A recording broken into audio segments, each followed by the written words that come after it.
Kisah ini berlatar di masa depan di mana manusia telah melakukan penjelajahan antariksa dan melakukan penambangan di planet yang jauh. Dalam suatu perjalanan, seluruh awak dibuat hibernasi dalam cryopod dan jarak mereka kini kurang lebih 4 tahun lagi untuk sampai ke tujuan. Namun tiba-tiba terjadi masalah yang membangunkan seorang pria di tengah mimpi indah sehingga AI melakukan tugasnya untuk menyelamatkan, yaitu menendang keluar kapsulnya.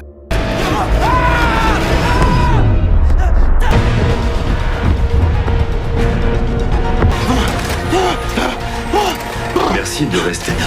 C'est quoi ce bordel? C'est quoi ce truc? Je vais me réveiller. Et indique que nous tombons. Sans déconner.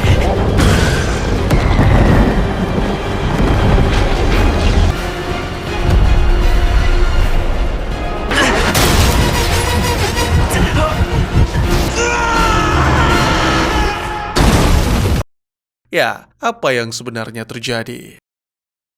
Selamat datang dan selamat berjumpa kembali bersama saya Teguh Gusto. Bagaimanapun kabar dan dimanapun kalian berada, tidak ada penyesalan yang dapat mengubah masa lalu dan tidak ada kekhawatiran yang bisa mengubah masa depan. Seperti biasa, saya akan bercerita kali ini tentang sebuah film berjudul Distant. Film yang berdurasi 80 menit ini dirilis pada tahun 2024, disutradarai oleh Josh Gordon dan Will Speck, serta dibintangi oleh para aktor yang mungkin sudah tidak asing bagi kalian.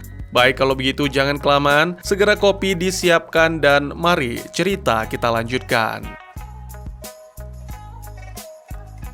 Si pria yang menjadi tokoh utama kita bernama Andy sempat memimpikan kenangan tentang keluarganya. Saat terbangun, AI bernama Leonard mengira Andy mengalami serangan jantung sehingga segera mengaktifkan mode defibrilator. Beruntung Andy segera menolaknya. Tokoh utama kita kemudian melihat keluar jendela dan menyadari bahwa diri terjebak di daratan yang tandus. Selain itu, dia juga mencoba berkomunikasi dengan menggunakan radio, tapi tak ada seorang pun yang merespon dan tiba-tiba saja potnya bergerak yang dijelaskan Leonard akibat medan yang tidak rata. Attention.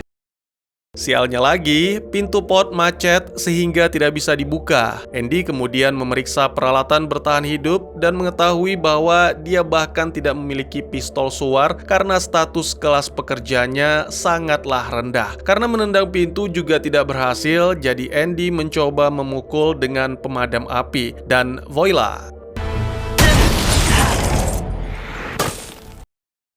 Saat mencoba keluar, pot pun terguling, serta pecahan kaca membuat kostum Andy rusak, sehingga oksigen pun keluar dengan cepat. Beruntung Andy segera memperbaiki. Di saat yang sama, pot mengalami korsleting dan mulai muncul api kecil di belakang kursi. Andy bergegas mengambil mainan milik anaknya dan segera keluar dari pot. Dia melihat sekeliling, mencoba mencari tanda-tanda keberadaan para rekan. Namun yang ia saksikan adalah kapal yang ditumpangi sebelumnya, Borealis, yang jatuh dan terbakar.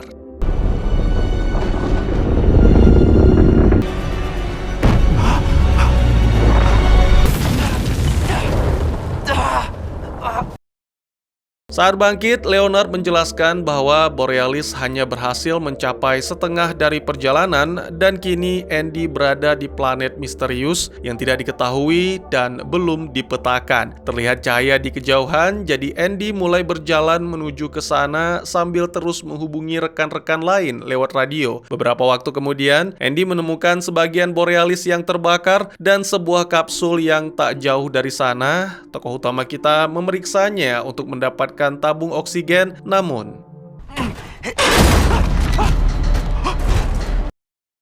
sudah kaget, tabung oksigen yang ditemukan rusak pula. Alangkah malangnya nasib Andy. Selain itu, dia tidak memperhatikan bekas cakar serta darah di atas kapsul. Selanjutnya, Andy menemukan beberapa lampu SOS yang dikelilingi angin yang nyaris bisa dibilang badai. Benda-benda itu telah dipasang di sana oleh seorang pekerja penumpang Borealis yang bernama Dwayne, yang telah mengambil beberapa peralatan dan sudah mempertimbangkan daging-daging para korban untuk dijadikan asupan demi bertahan hidup.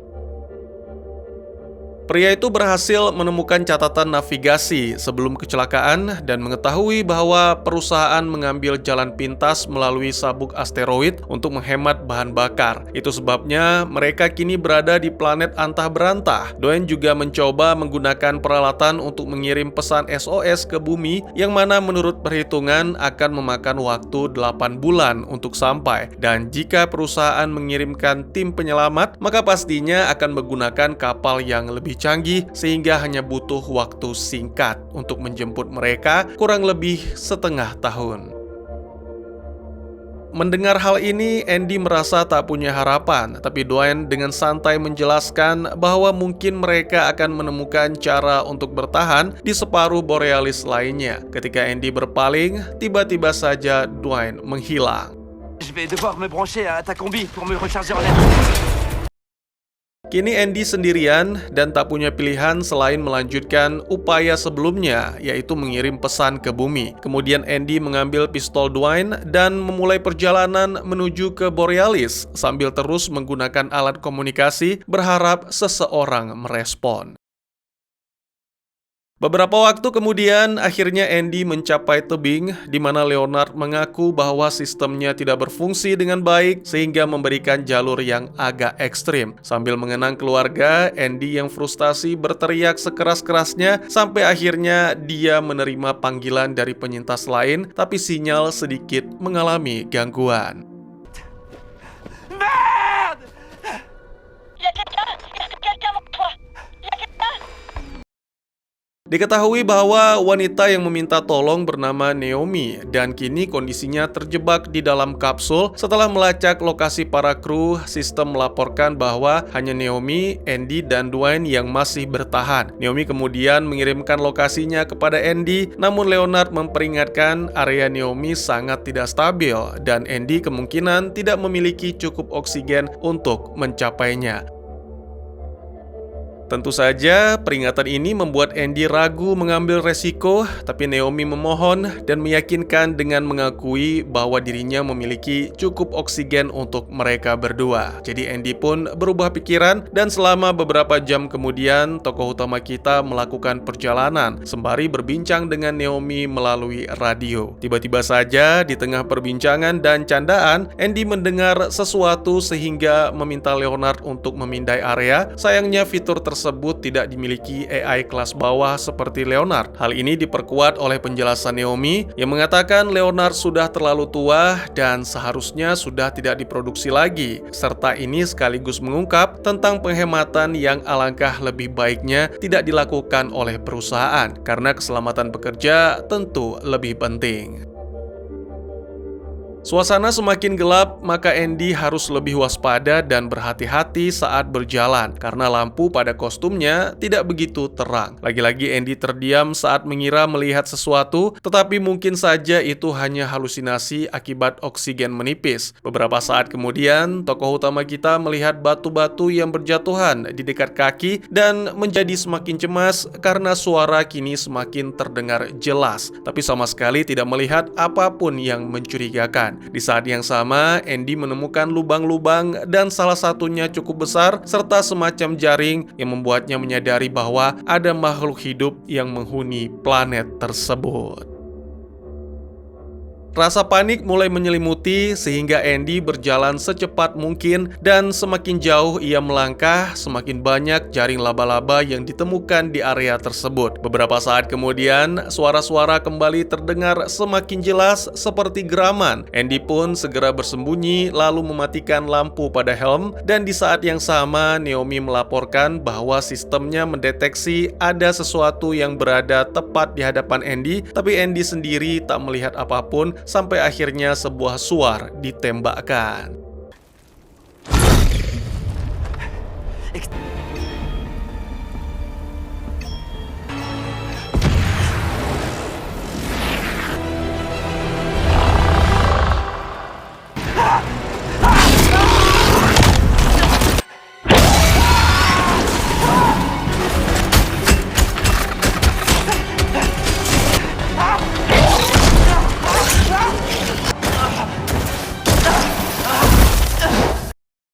Meskipun berhasil selamat, Andy menjadi sangat panik dan ketakutan. Naomi mencoba menenangkan sekaligus mengingatkan bahwa persediaan oksigen Andy terus menurun yang ternyata akibat kostumnya bocor. Andy pun segera bergegas menggunakan semprotan tapi tidak sempurna karena hanya sedikit yang tersisa. Persediaan oksigen hanya tersisa belasan persen. Bersamaan dengan itu, Andy menerima komunikasi dari Dwayne melalui radio. Pria itu meminta bantuan karena sedang menghadapi kawanan laba-laba. Naomi berpikir bahwa Andy harus membantu meskipun tidak ingin melawan monster dan pemindai tidak berfungsi dengan baik.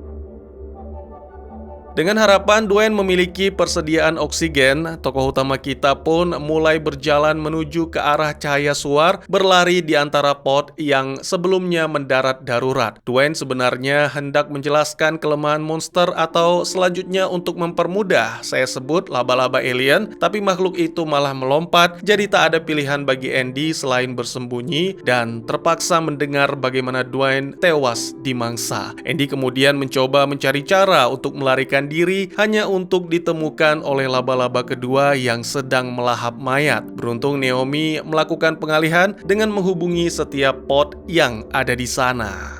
De connexion. Demande de connexion.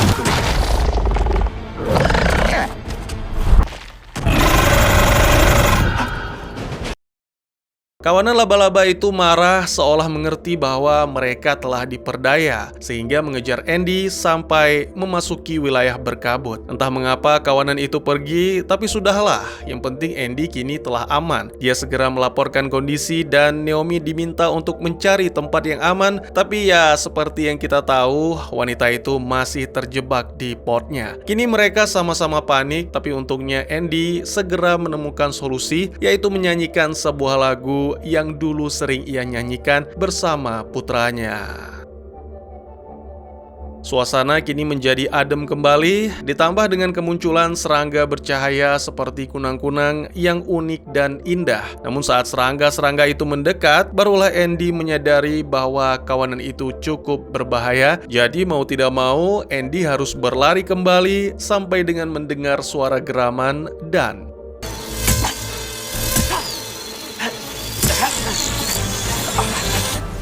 Ok, c'est pas une bonne... sedikit demi sedikit, Andy ditelan sampai tubuhnya benar-benar ada di dalam makhluk itu. Beruntung di saat-saat terakhir, Andy mengingat Leonard yang bisa melakukan sesuatu dengan fitur kesehatannya, yaitu defibrilator, sehingga segera membuat monster menjijikkan memuntahkan Andy.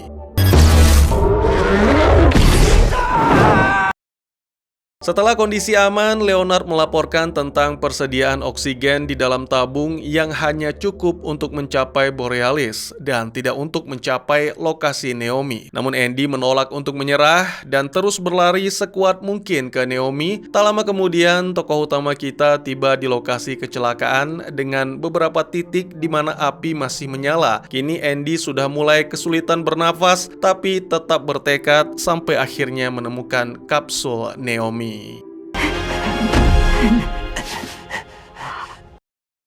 Setelah Naomi membuka pintu, Andy segera berusaha untuk melepaskan kaki wanita itu yang terjepit sesuatu, dan ternyata tak semudah yang dikira, sehingga membutuhkan alat bantu. Untungnya Naomi adalah seorang pekerja dengan kelas yang lebih tinggi, sehingga memiliki peralatan yang lengkap. Lalu setelah berhasil melepaskan, diketahui bahwa kaki Naomi hanya terkilir. Setelah mengambil waktu untuk beristirahat, keduanya pun mempersiapkan semuanya, dan Andy juga membuat bidai darurat untuk membantu Naomi berjalan. Lalu saat Naomi memeriksa pistol Dwayne, tiba-tiba kawanan laba-laba telah mengepung mereka.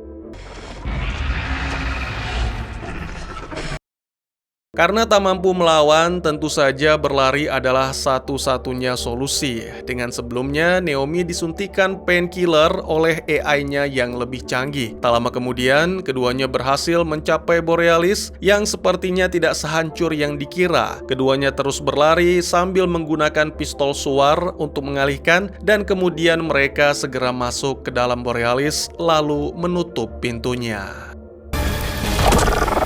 Pourquoi tu m'as pas dit que c'est toi qui étais... Cool. Attends.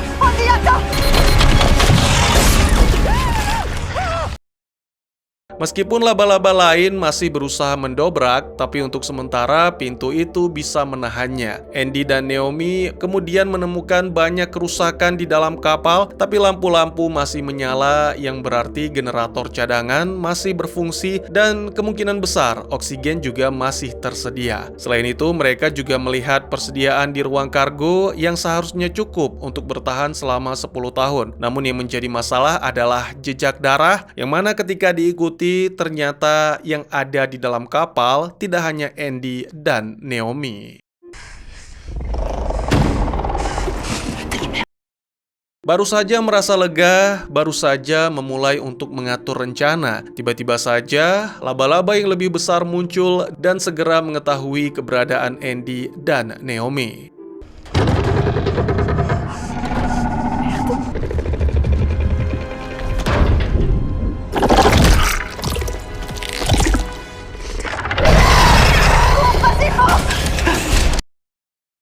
Naomi mengatakan bahwa kini mereka terjebak di ruang kedap udara. Andy berusaha memukul pintu, tapi menurut Naomi itu semua tidak berguna dan mereka hanya bisa pasrah. Momen ini membuat Andy teringat kembali akan keluarganya. Terungkap bahwa istri dan anaknya Andy meninggal dalam kecelakaan. Sampai saat ini, Andy dibayang-bayangi rasa bersalah karena seharusnya dia juga meninggal. Jadi tak masalah bagi Andy jika makhluk yang ada di luar memangsanya. Naomi membantah, mengatakan bahwa itu salah karena kehidupan Andy mendatangkan manfaat bagi orang lain, termasuk Naomi. Tanpa disadari, selain menyelamatkan, Andy juga telah membangkitkan rasa percaya Naomi terhadap manusia.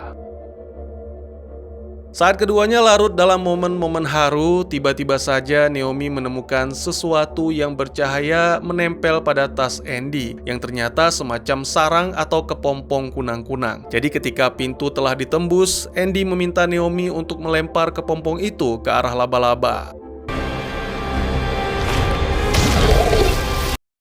Mereka melompat ke platform untuk menghindari serangan. Sampai dengan semuanya tiba di ruang kargo, makhluk itu bisa pulih dengan cepat dan kembali mengejar Andy dan Naomi.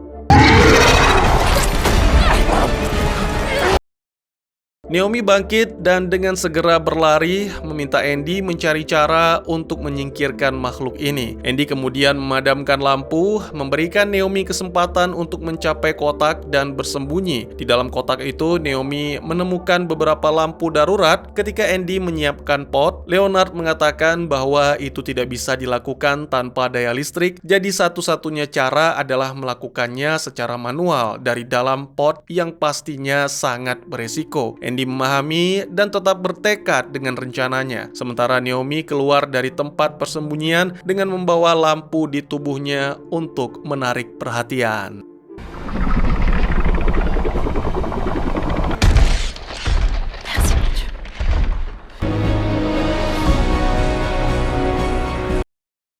Sambil memperhatikan mainan putranya, Andy mengucapkan selamat tinggal dan menunggu saat yang tepat untuk meluncurkan kapsul. Ingatan tentang kecelakaan mobil melintas di dalam benak dan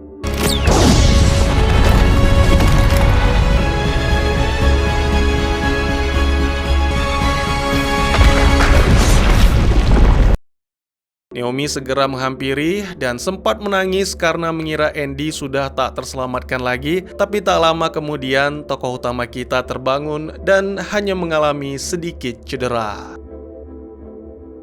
Lalu film pun ditutup dengan menampilkan keduanya menyaksikan terbitnya matahari yang hangat di planet antah berantah dan penuh dengan pemangsa. Berharap tim penyelamat menerima pesan darurat dan segera datang menjemput. Dan ya, sementara itu mereka akan tinggal di ruang kargo, satu-satunya tempat layak huni bagi manusia, menghabiskan 18 bulan menikmati waktu bersama. Dan tamat. Sebuah film memukau secara visual dengan efek khusus yang mengesankan dan sinematografinya yang memukau membawa saya merasakan luasnya daratan asing dan sunyi, sekaligus menciptakan atmosfer isolasi dan berbahaya yang mencekam. Akting para bintangnya juga tak kalah baik, menghidupkan karakter penambang yang terdampar, ketepatan komedi yang menegaskan ketegangan, sementara Naomi Scott yang sebagian besar sebagai pengisi suara memberikan performa yang tak kalah kuat. Plotnya juga menurut saya menarik, memadukan aksi mendebarkan, ketegangan yang intens dan humor, tapi meskipun demikian, film ini juga memiliki beberapa kekurangan. Ritme cerita terkadang tidak konsisten dan beberapa karakter terasa kurang mendalam. Seperti yang telah saya ceritakan, film ini berfokus tentang Andy, seorang awak kapal tambang luar angkasa Borealis yang terbangun dari cryosleep karena kecelakaan akibat asteroid. Ia terpaksa bertahan hidup di planet asing yang penuh dengan makhluk-makhluk ganas dengan bantuan AI Leonard di kostumnya. Bersama-sama dengan Naomi, seorang penyintas lainnya, Andy harus menghadapi berbagai rintangan, mulai dari medan yang berat, laba-laba alien, hingga kunang-kunang kematian.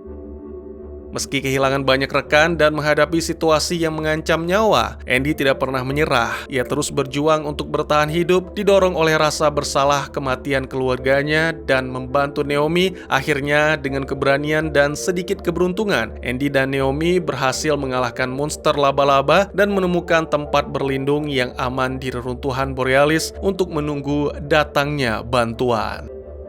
Film ini bukan hanya sekedar kisah bertahan hidup di planet asing yang penuh bahaya. Lebih dari itu, film ini juga mengeksplorasi kekuatan dan ketahanan manusia dalam menghadapi kesulitan. Andy, sang tokoh utama, menjadi simbol semangat pantang menyerah yang terus berjuang meskipun dihadapkan pada berbagai rintangan dan kehilangan. Di tengah keputusasaan, ia menunjukkan keberanian yang luar biasa, didorong oleh keinginan untuk bertahan hidup, melindungi satu-satunya rekan yang tersisa, Naomi. Selain itu, film ini juga menekankan pentingnya ikatan dan kerjasama dalam menghadapi tantangan. Andy dan Naomi, dua orang yang terjebak dalam situasi yang sama, saling menguatkan dan bersama-sama mengatasi setiap masalah meskipun monster lagi. Mereka membuktikan bahwa dalam kondisi terpisah dan keterbatasan, ikatan manusia dan saling mendukung dapat menjadi sumber kekuatan tak ternilai. Di balik petualangan yang menegangkan, terselip kritik sosial terhadap keserakahan perusahaan yang mengutamakan profit di atas keselamatan pekerja. Keputusan ceroboh perusahaanlah yang menempatkan para awak dalam bahaya, menunjukkan sisi gelap dari ambisi dan eksploitasi. Namun di tengah-tengah kegelapan dan ketidakadilan, Andy dan Naomi tidak pernah kehilangan harapan. Mereka terus berjuang, mencari jalan keluar, dan akhirnya dalam tanda kutip menemukan secercah cahaya di ujung terowongan. Planet asing yang menjadi latar cerita ini merupakan metafora kehidupan itu sendiri. Daratan tandus yang berliku dan penuh dengan bahaya, alam yang mengerikan ini berdampingan dengan ancaman makhluk-makhluk mematikan, menggambarkan apa yang selalu ada di dalam perjalanan hidup. Di sisi lain, perjuangan Andy juga merupakan perjalanan batin yang mengatasi trauma rasa bersalah masa lalu. Ia dihantui oleh kecelakaan yang merenggut nyawa keluarganya, dan melalui petualangan ini, ia belajar untuk berdamai dengan masa lalu dan menemukan kekuatan untuk lebih maju. Sementara Naomi adalah seorang wanita yang seringkali gagal dalam percintaan, dan tak jarang wanita itu dikhianati sehingga tak bisa lagi percaya dengan manusia. Sampai akhirnya apa yang dilakukan oleh Andy mengubah pandangannya. Ya, bisa dibilang ini seperti mewakili lagu Tidak Semua Laki-Laki ciptaan almarhum Mbak Sophie Sudirman. Bagaimana menurut kalian? Mungkin segitu saja teman-teman, terima kasih buat yang sudah menyaksikan. Silahkan memberikan komentar, bertanya, ataupun merequest kira-kira film apa yang menarik untuk dibahas. Bisa lewat kolom komentar, atau buat yang malu-malu bisa via DM ke Instagram saya di @tekugusto. Insya Allah pasti akan dibaca. Mari kita jadikan kolom komentar sebagai sarana penambah wawasan dan menciptakan jalinan persaudaraan, bukan malah menjadikannya sebagai tempat pembulian sehingga menciptakan permusuhan. Jangan lupa untuk dukung terus channel ini dengan cara share, like, dan subscribe, karena dukungan dari kalian sangat berharga bagi saya demi perkembangan channel ini. Saya Gusto, sampai jumpa di video selanjutnya. Tetap semangat, tetap bersyukur setiap hari. Dadah!